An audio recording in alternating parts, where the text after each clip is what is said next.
Hello, Architecture 1 students. I'm going to introduce you to your assignment for today. First off, you're going to draw a floor plan by hand, freehand, not with any rulers or anything like that. But you're going to draw a floor plan, and you can see the instructions. You got to read the instructions in Schoology, and you'll see the different rooms it is that you need to have. Basically, you're going to draw a 4-bedroom house with a couple other rooms and stuff involved. This is the precursor to your project, your end-of-year project. Okay, that's going to start in about 3 weeks. The end of your project will take you all the way up until the end of the year. And then, of course, it will also be your final exam. What you're going to do is you're going to get a clean sheet of paper from the center table that's at the center of the room to do your drawing on. And I'm going to grab another sheet of paper.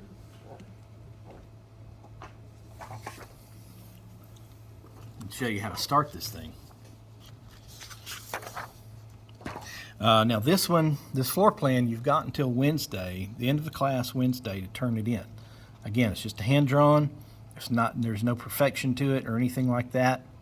And you'll kind of get the gist of what I'm talking about as I start showing you how this is drawn. What we want to start with first is circles. Why do we start with circles? It's because we don't want any constraints on our ideas. We just want to have open ideas and have very simple symbols on the piece of paper to represent those ideas. You're going to use your own idea. I'm going to show you how I came up with my idea, but you're going to come up with your own idea of how to plan this structure. Okay, so to start with, and don't worry about anything else right now other than this floor plan. Don't worry about any future parts of this project or anything like that, but just this floor plan.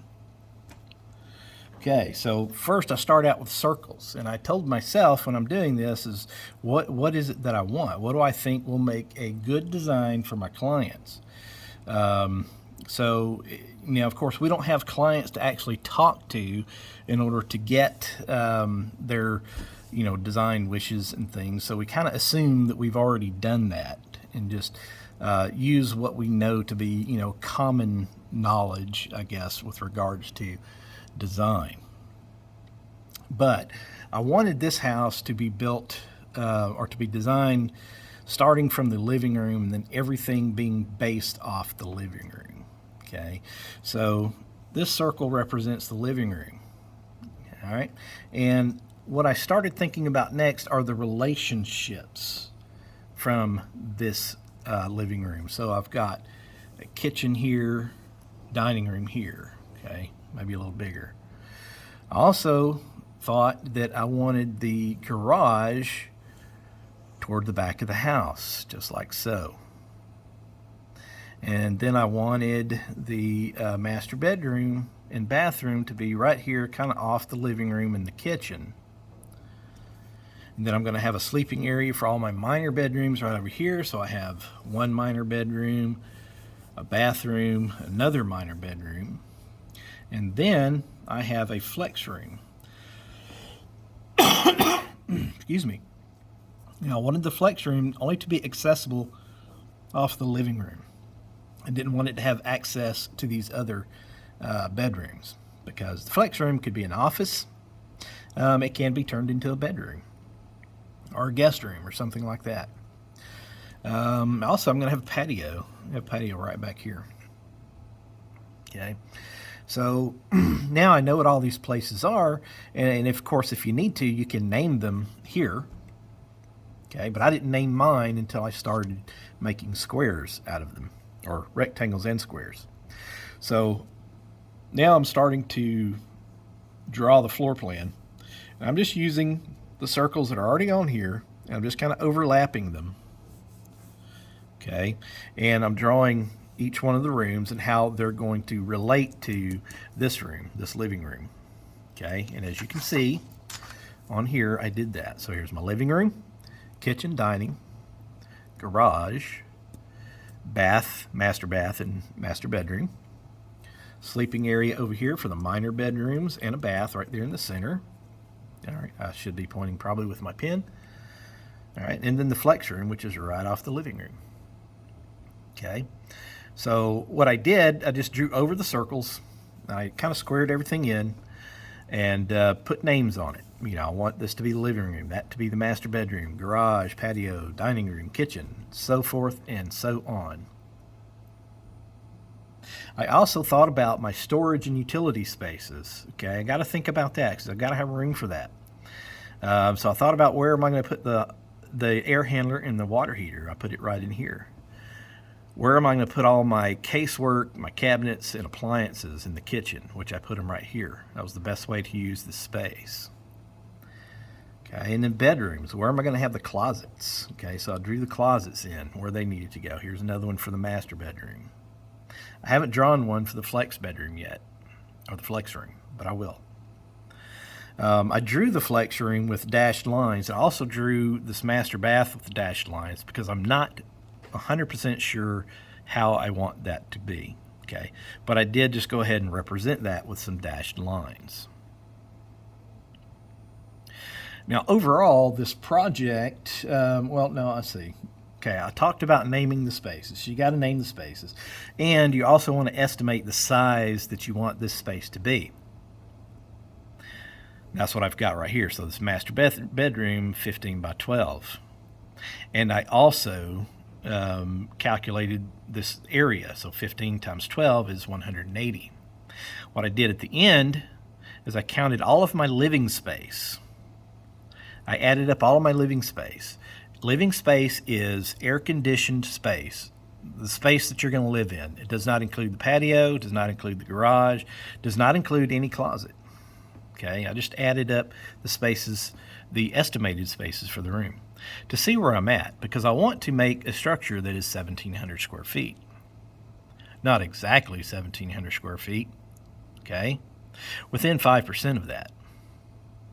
So basically what it means is I've got a window between 1,685 all the way up to 1,785 square feet that the size of the living space can be. Okay, but when I calculated everything, I came up under this, which is good because that tells me I didn't go over, and that all I got to do now is just add to some of these other spaces. So when I draw the master bedroom, I'm going to say, okay, I can make it bigger than the 15 by 12 that I originally planned. And I can make these bedrooms bigger, bathrooms bigger, whatever. Okay. And then, of course, let's see. I just talked about the total area of living space. So that's under control. I also wanted to think about, my structural integrity. We don't want the house to fall down. So we got to have vertical support, what's going to hold the weight of the house from being pulled down by gravity, and what's going to keep the house from being blown down by wind. Okay, that's our structural integrity. So we have to design this in a way that we have some walls that kind of go straight through the house and kind of help brace the house up. We call these load-bearing walls. So on here I located some load-bearing walls. So here's a load-bearing wall right here. And as you can see, it goes right through the bedroom. So that tells me I'm going to stretch this living room up to this line. So I'm going to move it all the way up to this line and probably take this master bedroom a little bit further out. Okay, same here on this side. I had a load-bearing wall come right down here. So I'm going to spread the living room on this side out as well to right here, okay, to stabilize that. And then I've got this wall that goes all the way through already. Okay, so that's two walls going this way, one wall going that way. There's our structural integrity, okay. So we have to have those through walls for that reason.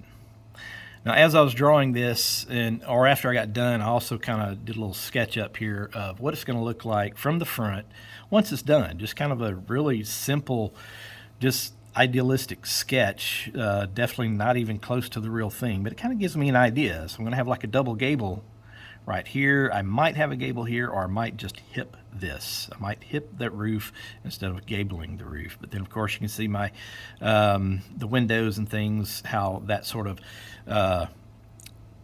kind of creates a balanced proportion, a balanced look to the house. And of course, the roof and gables and everything also apply or contribute to that balanced look as well. Okay, so that's what we're going to do. That's your floor plan. Start with circles, overlap it with your rectangles and squares, come up with a good floor plan. This is going to be based on your end of year project. Okay, shooting for 1,700 square feet, calculating living space only, not garages and not closets. And then when you're done, you're going to turn it in on Wednesday. Also, take note that I did draw some traffic patterns through here to make sure that they flow very easily. Okay, you will want to do that as well, because if you find a problem, this is the best place to find that problem, right here, not later. Okay. So again, read the instructions to find out exactly what rooms you need to have. And I think you can also pretty much see that from this drawing here. But after this drawing, 3 weeks from now, we're going to hit into it and start the project of basically you're going to design a house, an entire house. The specs, I'm going to release the specifications and things like that a little bit at a time because I don't want to overwhelm you. First thing first is the floor plan. All right. So there's also an article that I linked to the assignment that talks about the common sizes of these different rooms. You don't have to stick strictly to those common sizes. You can make things a little bigger if you want to, or a little smaller if you need to. Okay, those are just kind of suggestions, and it's based off of, a common size bedroom with, say, a full size bed in it or something like that. All right, but just use that as a guide, or you can even Google and get more. Use Google and get more suggestions for your different room sizes and your designs and everything else. But end of the class Wednesday, you should have this very roughly drawn design. This took me about 15 minutes. Okay, so I'm assuming it should only take you maybe an hour.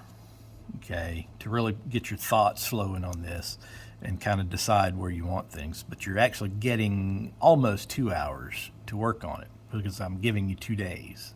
Okay, so just keep that in mind. Another thing I want to say that I always say to people is don't bite off more than you can chew. Don't try to make this your dream home or the best home design ever. Okay, you're just now learning. Okay, start with simple things first. And any questions, I'll be back tomorrow and you can ask me any questions then. Thank you very much.